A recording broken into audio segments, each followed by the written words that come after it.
tal? Muy buen día. Este es su noticiero matutino transmitiendo desde el estado de Tlaxcala. Les saluda Karina Montiel.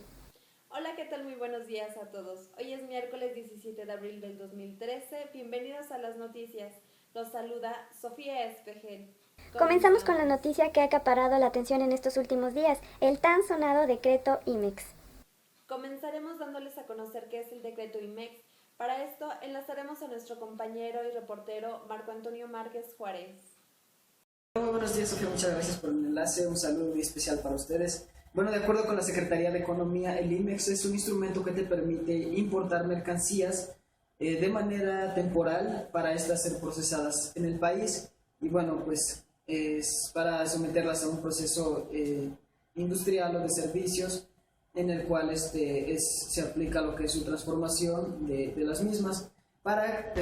Bueno, y para entender mejor el IMEX, hablaremos de cómo está estructurado y es de la siguiente manera. Tiene lo que es un total de 10 capítulos, 34 artículos, 24 transitorios y 5 anexos. Y bueno, para explicar lo que son sus sujetos y los requerimientos que estos requieren para estar en ella, son personas morales y tienen que ser residentes en México. Y bueno, estos pueden administrar un solo programa. Para sus modalidades está en el artículo 3, transitorio 42, y nos dice que son controladora de empresas, industrial, de servicios, la cual se encuentra en el anexo 3.2.9, albergue y terciarización.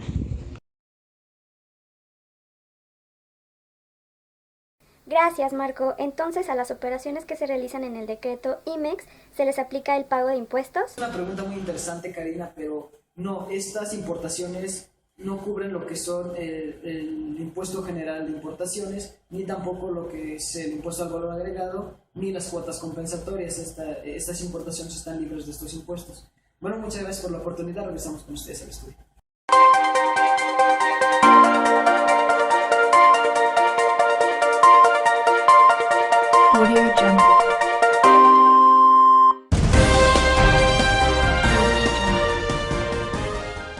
Para hablar más a fondo sobre el decreto IMEX, hacemos un enlace hasta las oficinas de la aduana con nuestra invitada, la doctora Rosario Ilhuicatzi López. Muchas gracias por atender nuestra videollamada. Hola Cari, buenos días, gracias por enlazarme, espero te encuentres bien. Bueno, pues hoy vamos a hablar sobre el decreto IMEX y en el artículo 2, fracción 3, de las operaciones de desamble, recuperación de materiales y de remanufactura. Nos dice que este es un proceso industrial de elaboración o transformación de mercancías destinadas a la exportación. Le damos las gracias a la doctora por atender nuestra llamada. Gracias, Marisol, por tu información. Seguiremos enlazándonos en unos instantes. Artículo 3. Modalidades. Fracción 1. INMEX controladora. Bueno, en la controladora hay reducción de requisitos y un RFC atiende IMEX para diversos RFC. La manufactura a través de sus controladas, esta se lleva a cabo por un contrato protocolarizado y debe de ser certificada. Fracción 2. Industria. En esta hay importación y exportación de la industria INMEX, la submaquila y la submanufactura a través de una cadena de suministros que pueden involucrar a un tercero. Exportación con 18 meses en el artículo 108 de la ley aduanera y las reglas 3.2 y 3.23. Fracción 3. Servicios. Importación de equipo a través de empresas de servicio que exportan estos servicios. En el anexo 1 de reglas y criterios de la Secretaría de Economía, regla 3.2.4. Puede ser call center, contabilidad, asistencia técnica, desarrollo de software, seguridad de sistemas de cómputo y servicios de logística a mercancías de exportación. Para la fracción 4, albergue, centro de costo en el extranjero y albergue INMEX, diversos protocolos con un solo RFC. Para la fracción 5, terciarización, las reglas se encuentran en la Secretaría de Economía 3.2.5 y 3.2.14. En la importación y la exportación de empresas INMEX sin instalaciones, proceso de manufactura se hace a través de instalaciones externas. Espero haberles dado a conocer más sobre las modalidades del INMEX. Volvemos con ustedes.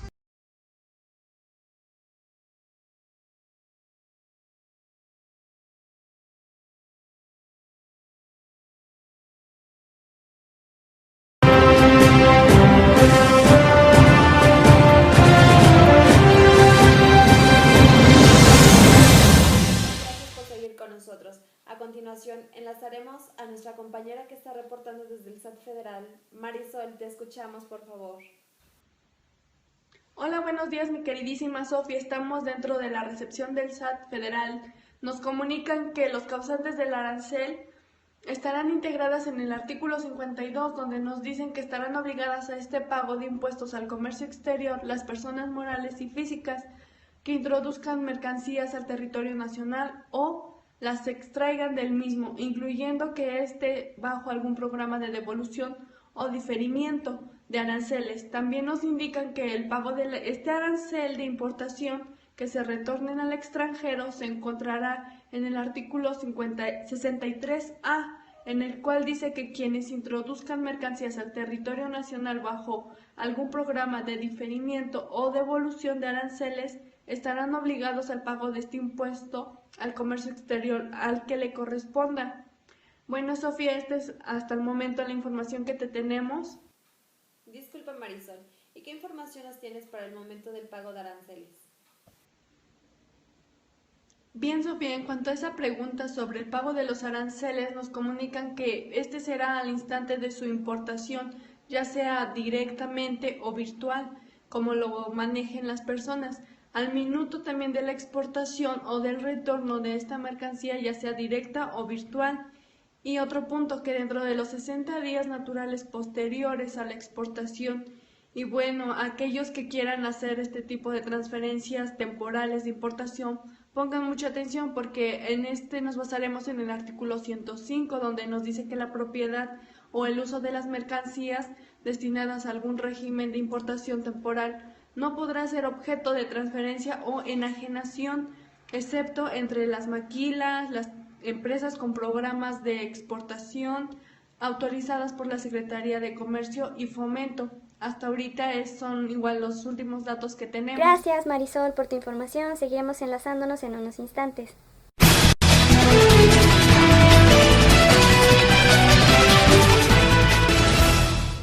Con lo del IMEX, también tenemos lo que son las transferencias temporales virtuales, y para comprenderlas mejor nos apoyaremos en el artículo 12, que nos dice que la empresa receptora tendrá que devolver los bienes habiéndolos o no transformado. Bueno, para ello nos vamos a guiar de lo que son las siguientes imágenes. Bueno, para las transferencias virtuales temporales, en el artículo 12 nos dice que la transferencia es para que la receptora retorne los bienes al extranjero habiéndolos o no transformado. Puede diferirse el pago del 63A vía carta compromiso del receptor, que sería en este caso el responsable o el solidario. Bueno, el procedimiento de transferencia virtuales es la siguiente manera. La empresa con programa IMEX podrá realizar las transferencias de mercancía importada temporalmente. Para esto debe presentar el procedimiento de importación en fecha de transferencia, presentar el pedimento de exportación a más tardar al día siguiente de la importación. Los pedimentos podrán ser presentados por aduanas distintas. Se debe anotar en los pedimentos el identificador de la clave IMEX y su complemento. En su caso de ser proveedores nacionales, deberán de colocar su RFC, colocar en el pedimento de retorno el número, fecha y clave del pedimento pagado que aparece en la importación. Y bueno, en el siguiente diagrama se referencia a la fracción 1, inciso A, que nos dice que quienes reciban las mercancías deberán de retornarlas o importarlas de forma definitiva dentro de los 6 meses siguientes, excepto las transferencias a una empresa certificada, las enajenen proveedores nacionales, las mercancías establecidas en el artículo 108, fracción 2 y 3 de la ley aduanera, fracción 1, inciso A, B, C, D y E. Y bueno, en cuanto a la empresa, en franja o región fronteriza desea transferir mercancías a otra en el interior del país, deberán de presentarla ante la sección aduanera o punto de revisión acompañada de la copia del pedimento. La mercancía del artículo 108, fracción 1 no podrán ser transferidas en el mismo estado en que fueron importadas. Los cambios de régimen deberán de cumplir con lo establecido en las reglas 1.6.7 y 1.6.9.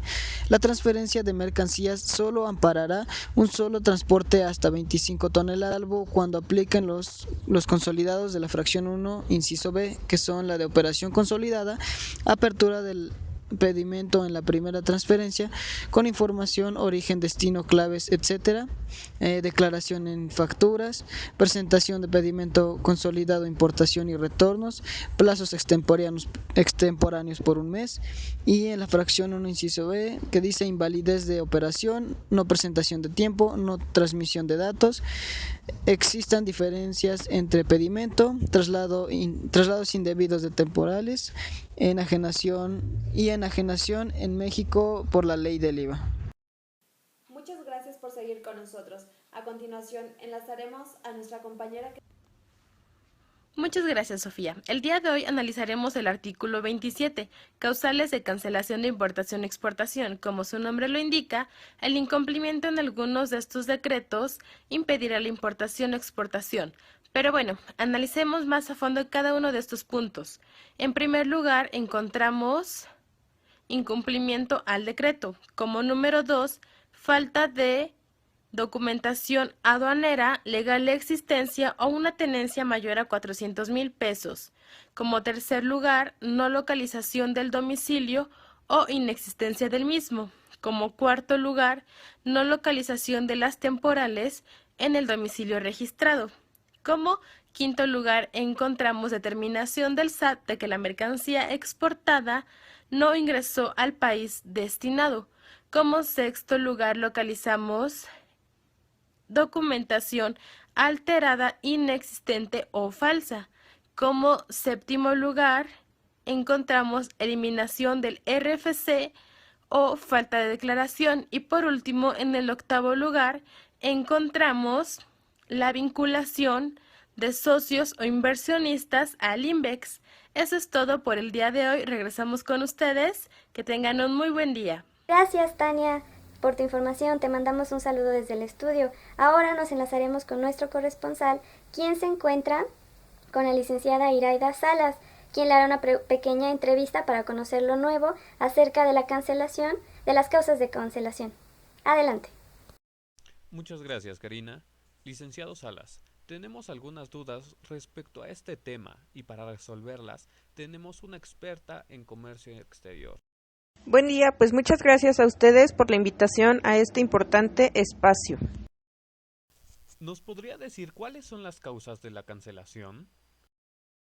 Bien, pues tenemos como causas de cancelación las contenidas en las fracciones 3, 4, 5 y 6, que se refieren en primer lugar al inicio de procedimiento con suspensión de importación y transferencia, salvo que se subsane otorgándose 10 días para el EPA, que, como sabemos, es un acuerdo de asociación económica entre dos o más partes.